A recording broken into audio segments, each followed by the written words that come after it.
चलिए अब बात करते हैं केबल एंड वायर्स की। इनफैक्ट हम थोड़ी देर पहले डिस्कशन भी कर रहे थे, काफ़ी ज़्यादा डेंट इन स्टॉक्स पे पड़ा है। अल्ट्राटेक के बाद अब अडानी ग्रुप ने केबल्स एंड वायर्स इंडस्ट्री में एंट्री का ऐलान किया है और नई प्लेयर के आने से स्पेस में आप देखें तो तगड़ा कंपटीशन देखने को मिल सकता है। यही वजह है कि इंडस्ट्री की मौजूदा जो कंपनियां हैं उन पर आज अच्छा खासा डेंट पड़ता नजर आया। केबल एंड वायर इंडस्ट्री की पूरी तस्वीर समझाने के लिए यतिन जी के पास चलते। बताइए यतिन जी, क्या है खबर पूरी? तो बिरला ग्रुप के बाद अब अदानी ग्रुप ने भी ऐलान कर दिया है कि वो अब वायर और केबल बिजनेस में एंटर करेंगे, जिसके कारण आज जो वायर एंड केबल कारोबार की छोटी कंपनियां हैं यहाँ डबल शॉर्ट सर्किट आपने देखा है। अगर हम बात करें तो अदानी एंटरप्राइजेस की सब्सिडरी कच्छ कॉपर जो मुंद्रा में अभी उनका प्लांट कमीशन हुआ है, वो जॉइंट वेंचर के जरिए, जिसके अंदर एक 50-50 जॉइंट वेंचर वो करेंगे बाहर की कंपनी के साथ इस केबल एंड वायर बिजनेस के लिए। ऑब्वियसली किस तरीके के केबल एंड वायर बनाएंगे, किस टाइप का निवेश होगा, अभी तक कंपनी ने उसकी एक्सचेंज फाइलिंग नहीं की है, जिस पे ऑब्वियसली हम क्लैरिफिकेशन मांगेंगे। लेकिन अगर हम बात करें बिरला ग्रुप की, तो इन्होंने लगभग 1800-2000 करोड़ रुपए का केपेक्स अनाउंस किया है, जहां अल्ट्राटेक सीमेंट अपने डीलर नेटवर्क को लेवरेज करके केबल एंड वायर बिजनेस खोलेगा। अगर हम केबल एंड वायर इंडस्ट्री की बात करें तो FY27 तक लगभग 12 से 14% की ग्रोथ का अनुमान है। और अगर हम कंपनीज देखें जहां पी रेशो बहुत ज़्यादा है क्योंकि ग्रोथ बहुत ज़्यादा है, हेवेल्स, केई इंडस्ट्रीज, RR काबिल, अगर हम पॉलीकैप की बात करें तो सब 50 से 60 टाइम, 40 टाइम के वैल्यूएशंस पे ट्रेड हो रहे हैं, जिसके कारण अभी जो करेक्शन है वो वैल्यूएशन के लिहाज से भी आता हुआ नजर पड़ रहा है। अगर हम स्पेसिफिकली बात करें केपेक्स प्लान्स की, तो हेवेल्स, पॉलीकैप, केई इंडस्ट्रीज ने विविध प्रकार के केपेक्स अनाउंस किए हैं। अगर हम स्पेसिफिकली बात करें तो हेवेल्स इस फाइनेंशियल ईयर और अगले फाइनेंशियल ईयर में लगभग हज़ार करोड़ रुपए केपेक्स के अंदर खर्चा करेगी। पॉलीकैब ने कहा अगले 5 सालों में 6 से 7 हज़ार करोड़ रुपए वो केपेक्स के अंदर खर्चा करेंगे। और RR केबल, फिनोलेक्स केबल और के इंडस्ट्री की बात करें तो ये भी 3 डिजिट 4 डिजिट का केपेक्स अनाउंस करके रखे हैं। अगर हम वैल्यूएशंस की बात करें तो महंगे दिखाई पड़ रहे हैं। और अगर हम ओवरऑल बेसिस पे देखें तो जिस हिसाब से बड़े प्लेयर्स इस फील्ड में आने की कोशिश कर रहे हैं, कहीं ना कहीं मार्केट को लगता है कि कंपटीशन बढ़ेगा और ग्रोथ पे आगे जाके कंस्ट्रेंट आएगा, क्योंकि 1.25 लाख करोड़ का मार्केट है, बहुत बड़ा है। स्पेशली अगर हम छोटे केबल एंड वायर बिजनेस की बात करें तो अभी भी यहाँ 40 से 50% बिजनेस इस 1.25 लाख करोड़ की पाई से आता है, जहाँ 12 से 14% का ग्रोथ अनुमान है। तो कहीं ना कहीं ये स्पेस लुक्रेटिव है और हिंडाल्को और कच्छ कॉपर के जरिए बिरला ग्रुप और अदानी ग्रुप रिस्पेक्टिवली एक बैकवर्ड इंटीग्रेटेड प्लेयर के तरीके से आने की अब इस फील्ड में कोशिश कर रहे हैं। ओके, चलिए, तो ये इस समय यतिन बहुत बहुत शुक्रिया। ये कुछ स्टॉक्स जहाँ पर आज एक्सीडेंट हुआ, इन्हीं में से एक मैनेजमेंट से बात करते हैं हम। केबल एंड वायर सेगमेंट में नए प्लेयर का आने का क्या इम्पैक्ट होगा। हमारे साथ RR काबिल के प्रमोटर और MD श्री गोपाल काबरा जुड़े हैं, उनसे बात करते हैं।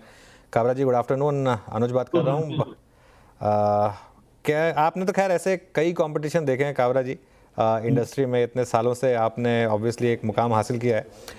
आप कैसे देख रहे हैं इसको, अगर अदानी ग्रुप जैसा प्लेयर एंटर होता है? हालांकि अभी तक क्लैरिफिकेशन नहीं है कि वो कितना पैसा डालेंगे, कितनी इन्वेस्टमेंट होगी, क्या उनके प्लान्स हैं, लेकिन आपका व्यू क्या रहेगा?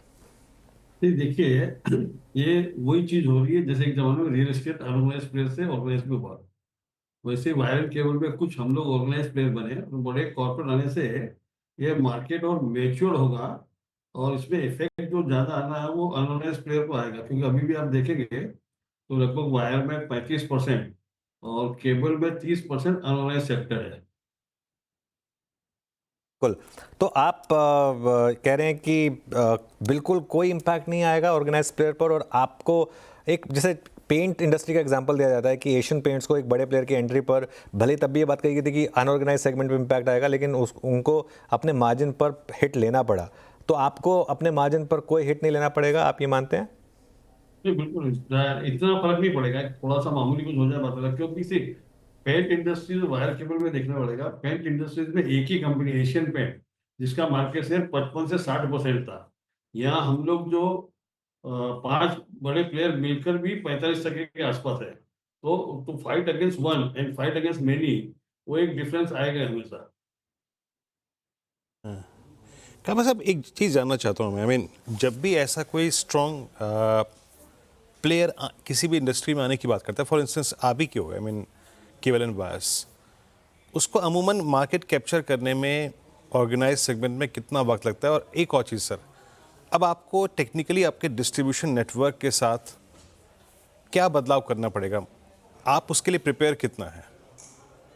देखिए, हमारे जो डिस्ट्रीब्यूटर आपने, हम भी आज हमको 25 साल हो गए, इसके बावजूद भी हमारे जो कंप्यूटर के मेन डिस्ट्रीब्यूटर हमारे फोल्ड में नहीं आते।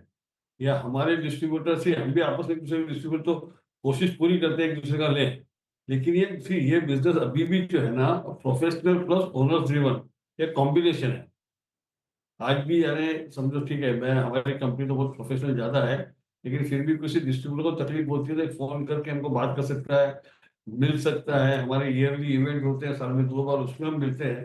तो एक जो इमोशनल बॉन्डिंग जो इस इंडस्ट्रीज में है और ये हमेशा रहने वाला है, क्योंकि इसको हम कितना भी कर लें कि ये बिजनेस 100% प्रोफेशनल हो जाए तो होगा नहीं। तो इससे उनको जो कॉन्फिडेंस है कि आज मेरी इस आवाज को सुनने वाला है, तो ये जो बड़े कॉर्पोरेट्स में है, आज तो हम भी इतनी बड़े कॉर्पोरेट के बहुत बड़े कस्टमर काबरा साहब, मैं जो अनुज ने प्रश्न किया ना, मार्जिन्स को क्यों सरेंडर करना पड़ेगा अगले कुछ सालों के लिए, मैं आपको पेंट के केस में बता रहा हूँ। वो उन दुकानों को भी और उन आउटलेट्स को मैंने देखा है जो कि करीब 20-20 साल से एशियन पेंट्स बेच रहे थे, महीना भर नहीं लगा उन्हें अपने साइन बोर्ड्स चेंज करने में।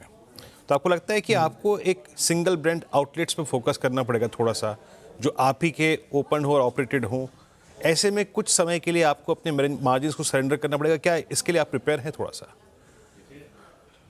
नहीं, देखिए सिंगल ब्रांड खाली वायर के शोरूम चलते नहीं है सर। आप देखिए जो रिटेल में जो होता है ना, हार्डली 10% ऐसे रिटेल दुकान होगी पूरे इंडिया में जो सिंगल ब्रांड है। बाकी 90% जितने भी रिटेल ब्रांड है वहां पे 2 से लेके 3 या 4 ब्रांड होते ही होते हैं।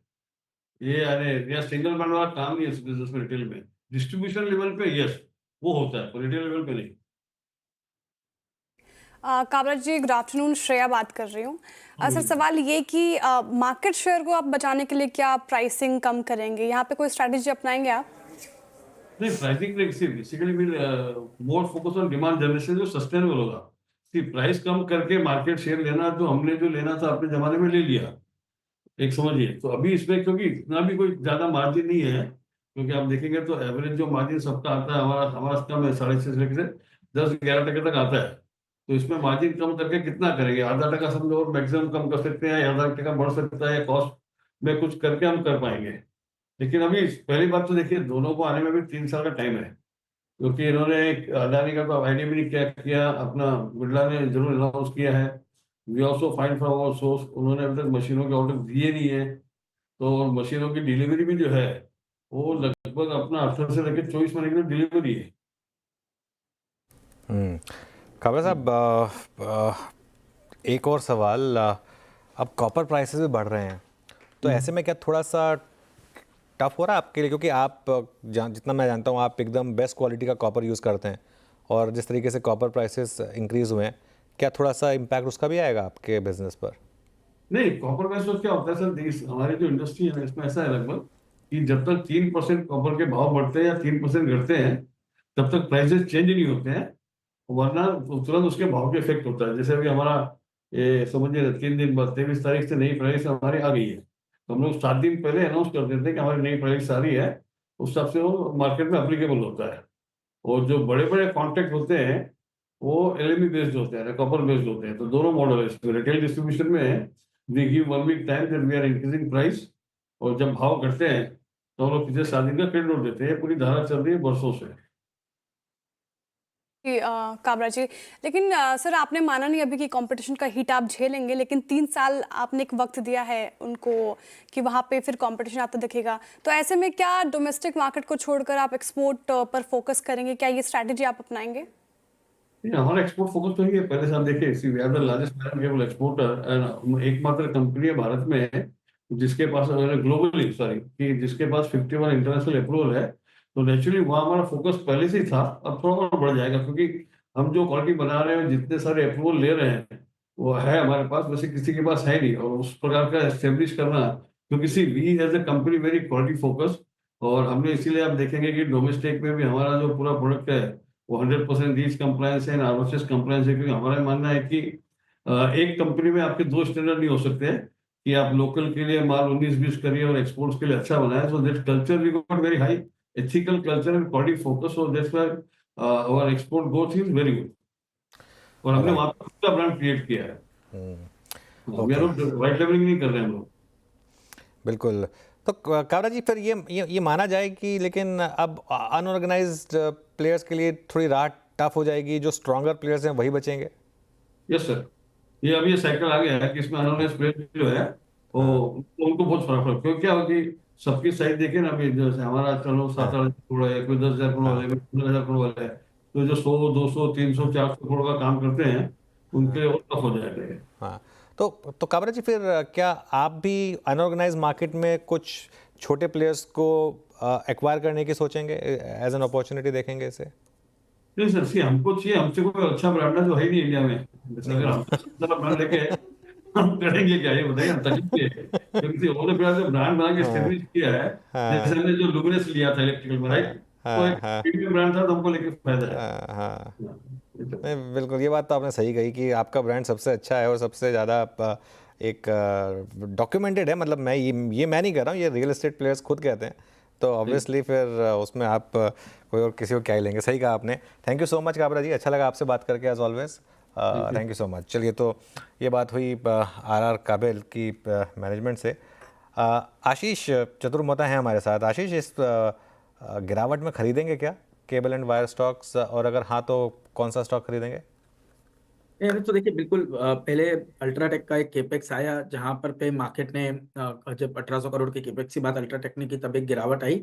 और तब भी व्यू ये था कि जो अनऑर्गेनाइज मार्केट प्लेयर्स हैं वो काफी बड़ा एक मार्केट है, 35 से 40% का मार्केट शेयर आज भी अनऑर्गेनाइज प्लेयर्स के पास में, और बहुत बड़ा मार्केट है। प्लस सेक्टर की अपॉर्चुनिटी बड़ी, जैसे हमने पहले भी कई बार कहा है कि ऑलमोस्ट जो केपेक्स होगा उसका 10% वायर्स एंड केबल्स का कंजम्पशन होगा, और केपेक्स के नंबर्स कंटिन्यूसली बढ़ रहे हैं, तो इंडस्ट्री का साइज अपने आप में बढ़ रहा है। बट एक चीज तय है कि एक बार अल्ट्राटेक का आना और अब अडानी का आना, ये कहीं ना कहीं पूरे इंडस्ट्री के अंदर में at least in the shorter term एक चैलेंज क्रिएट करेगा, क्योंकि ये मार्जिन्स को लेकर कंसर्न हो सकता है, क्योंकि कहीं ना कहीं ये कंसर्न हो सकता है कि आपको जो अपना एक तरीके से सेल्स एंड डिस्ट्रीब्यूशन का कॉस्ट या एडवर्टाइजमेंट का कॉस्ट या मार्केटिंग का कॉस्ट, इसको बढ़ाना पड़ जाएगा। तो ये कहीं ना कहीं मार्जिन्स के लिए थोड़ा सा कंसर्न रहेगा। दूसरा, हमेशा मार्केट के डायनामिक्स को भी ध्यान रखना है। जब इस तरह के मल्टीपल प्लेयर्स मार्केट में एंटर होते हैं तो पी के अंदर में डी रेटिंग मेंटेन रहती है। तो मुझे लगता है कि ये स्पेस एक कंसोलिडेशन में जाएगा। हालांकि हमारे पास भी इस सेक्टर के कुछ स्टॉक्स हैं, बट अभी मैं समझता हूँ कोई भी जल्दबाजी करना इस समय पे ठीक नहीं होगा। एक वेट एंड वॉच की अप्रोच हम इस समय पे इस स्पेस पे मेंटेन रखें। जी हाँ, थोड़ा सा जब तक सेटल ना हो जाए स्पेस। मीनवाइल एक स्पेस जिसको हम पिछले 3 दिन से इस कार्यक्रम में डिस्कस भी कर रहे हैं, जिसमें अभी एक ब्रेकआउट है 3348। जरा प्लीज़ डायरेक्टर साहब 3348 के नज़दीक की जो LNT की कॉल रखिएगा स्क्रीन पे कोई एक, प्लीज़ जरा।